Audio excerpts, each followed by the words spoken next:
शादी की तकरीबात में पहले खाना खाने और फिर ड्रोन की चोरी में महारत रखने वाला झेलम पुलिस के हाथों पकड़ा गया।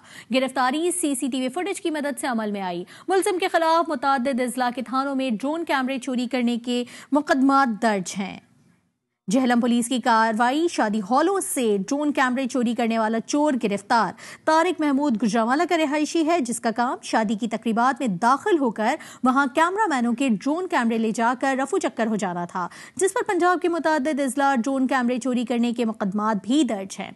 एक माह कबल मुलजिम तारिक ने मुंह पर मास्क लगाकर झेलम के निजी हॉल में दाखिल हुआ और पहले शादी की तकरीब में खाना खाया और बाद में मौका लगने पर कैमरामैन का ड्रोन कैमरा लेकर फरार हो गया। पुलिस ने कार्रवाई करते हुए सीसीटीवी कैमरों की मदद से मुलजिम को गिरफ्तार करके ड्रोन कैमरा भी बरामद कर लिया है।